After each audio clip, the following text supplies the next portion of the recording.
soit-il. N'amassez pas de trésors sur la terre. Amassez-vous des trésors dans le ciel. Là où est ton trésor, là aussi est ton cœur.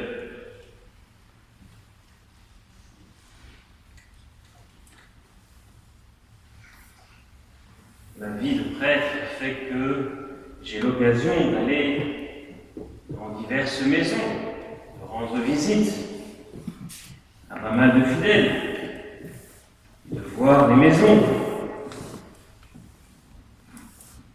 Et qu'il n'est pas ma stupeur de voir souvent combien les maisons sont pleines à craquer. Pleines à craquer. Les cartes sont pleins, les tiroirs sont pleins. Parfois, ça va même au-delà. Les tables sont pleines de choses. Et quand on y regarde de plus près, on se dit que tout ça, c'est du brol. Pour employer un mot bien belge, du brol. Des crasses. Des crasses. On est stupéfait parfois de voir ce que l'on est capable de garder. Est-ce que cela n'est pas amasser des choses, des trésors sur la terre?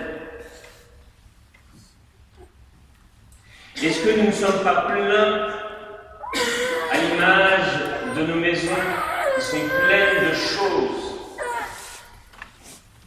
dont un certain nombre sont totalement inutiles?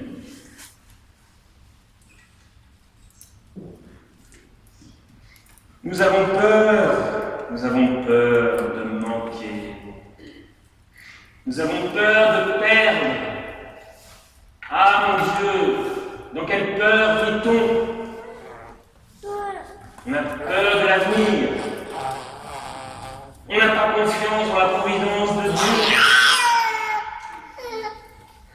Et alors on entasse, et on entasse. Et le Seigneur pourtant nous dit bien, ne vous amassez pas de trésors sur la terre, mais amassez-vous des trésors dans le ciel. Alors mes bien chers frères, en ce début de carême, ne serait-il pas une bonne idée de commencer par vider vos maisons, mais vider, jeter, donner, recycler, revendre, mais faites quelque chose. Commencez par votre maison. Cela vous aidera ensuite à vider votre cœur pour y mettre quelque chose de beaucoup plus important qui est l'amour de Dieu.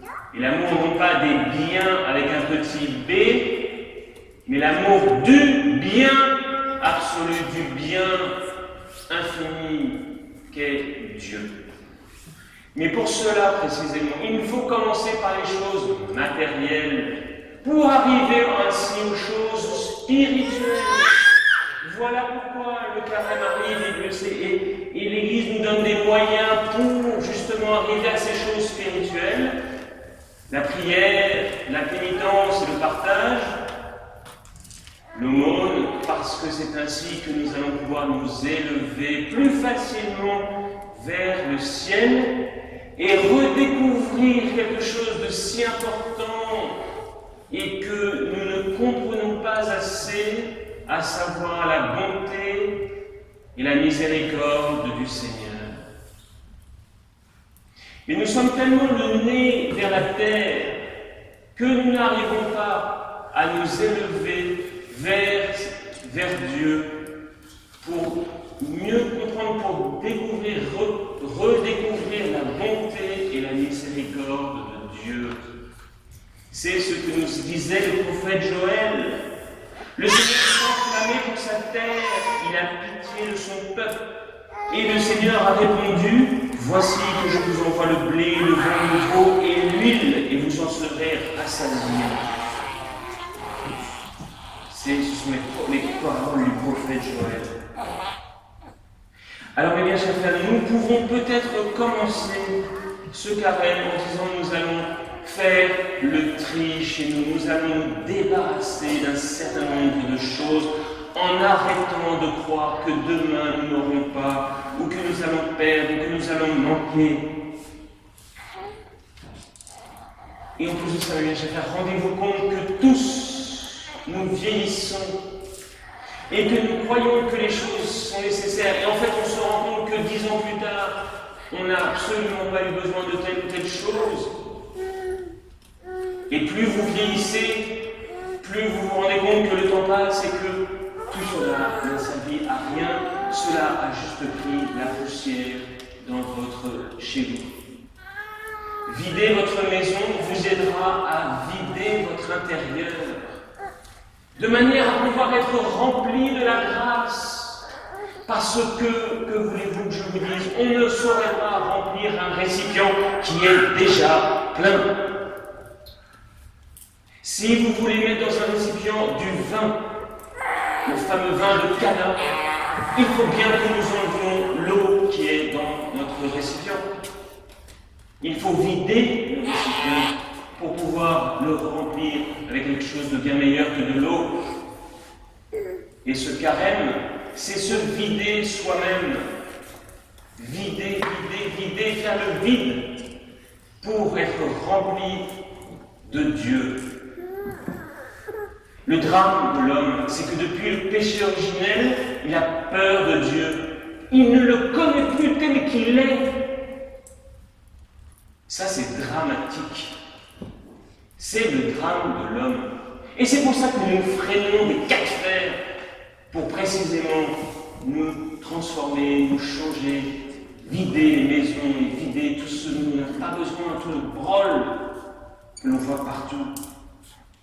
Toutes ces choses qui s'entassent et qui montrent précisément ce que l'on appelle chez saint Ignace les attachements désordonnés, ces résistances à l'action puissante de la grâce.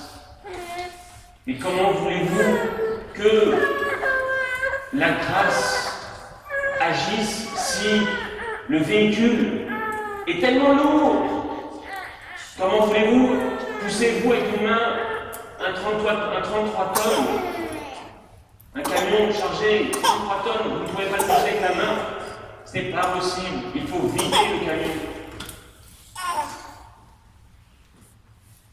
Redécouvrir qui est Dieu, redécouvrir sa bonté et sa miséricorde, c'est ce que nous allons faire durant tout ce carême. Et je vous invite, durant le carême, à venir assister à la messe tous les jours, parce qu'à tous les jours, nous aurons une messe propre, donc, au cours de laquelle nous redécouvrirons la miséricorde de Dieu et sa bonté à notre égard. À celui qui se reconnaît pécheur, il fait miséricorde. Il pardonne à celui qui demande pardon. Et donc on ne peut pas ne pas demander pardon, sinon on ne peut pas profiter de la miséricorde. Si vous voulez découvrir la bonté de Dieu, montrez-lui vos péchés. Et vous verrez. Mais si vous les gardez pour vous, ce sont ces péchés qui vous entraîneront en enfer. Mais si vous voulez connaître Dieu et sa bonté et sa miséricorde, il faut lui présenter, il faut lui donner vos péchés. Alors assistez à la messe autant que possible, surtout quand j'habite à 5 minutes de la chapelle Saint-Aurémus, et je ne viserai personne. Et ensuite, mes bien chers frères, prendre 40 jours pour préparer votre confession. Prenez le temps de faire une vraie confession. Donc je prends un livre dans lequel il y a un examen de conscience. Je l'ouvre et je commence par le premier commandement et je termine par le 10e commandement. Et je passe ensuite aux 5 commandements de l'Église. Et j'écris sur une feuille de papier ça, puis ça, puis ça, puis ça, puis ça, puis ça. Je n'arrive pas au confessionnal en disant oui, bon, je sais pas trop, oui, peut-être. Ou bien je ne vais même pas au confessionnal. C'est au moins, bon, la chose est réglée. Ou j'arrive avec quelque chose d'assez vague au confessionnal. Non.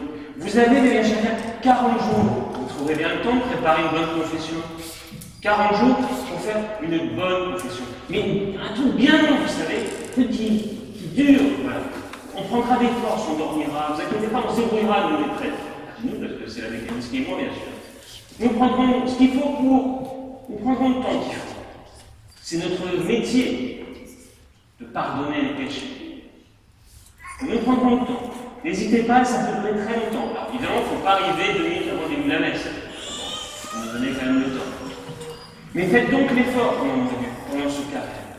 Et à ce moment-là, vous vous libérez, vous ferez la place nette, vous libérez, vous jeterez par-dessus bord les péchés, et vous pourrez alors découvrir et être rassasié, comme dit le prophète Joël, être rassasié, être comblé de ce blé, de ce vin nouveau et de l'huile que nous annonce le prophète Joël en ce jour du mercredi des Sceaux.